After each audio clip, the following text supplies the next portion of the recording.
Alright, so Lou Elizondo got a book out called Imminent. And Linda Moulton Howe, for the last couple of weeks, has been covering a little bit about the book.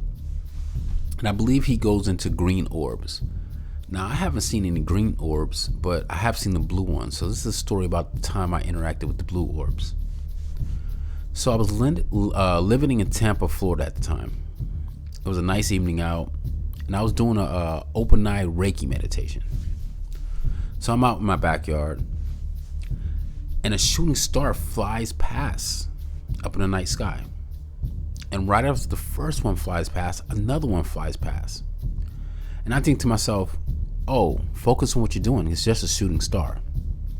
And as soon as I think those words, a huge blue orb flies across my back fence. I mean, this thing is probably, 3 times the size of a basketball. It looks like the fire that Ryu shoots out in Street Fighter. That's exactly what it looked like, but just huge. I immediately run into my house at the time, and I tell my partner, "You're not gonna believe this," and I'm blabbing it off, and she's kind of just look at me, you're excited, like, "Oh my God, you're not gonna believe this," and she's just kind of looking at me. The next night, at this time, I was working like a graveyard shift, right? A modified, like I was going to work at 8 and get off at 3 in the morning. So I normally would take a nap around 6 to be up by 7. So I went and took a nap. As soon as I closed my eyes, I opened them, and I was laying on some type of table, and these green laser lines were coming down, and these beings were talking to me, and they're like, "Hey, we're balancing your left and right brain." I didn't even know what that meant. And they tell me a few other things. And then I realized, hey, I'm out of my body. Maybe I can walk through a wall. So I get up off the table and I walk through this wall.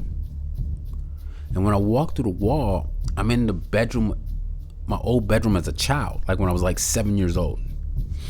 And up in the corner, it was super dark, but there was something sitting in there. I got the feeling that maybe a grave was sitting in there, up in the corner, hiding up in the corner. So I was super scared. So I'm like, no, take me back to my body now. And as soon as I said those words, I woke up. And for anyone who's ever worked like a graveyard shift and took a nap before the shift, you got this internal clock, so you know how long you've been asleep. So when I woke up, I ran into the living room, and I'm like, hey, my partner's watching television again, and I'm like, hey, how come you didn't wake me up? I'm late for work.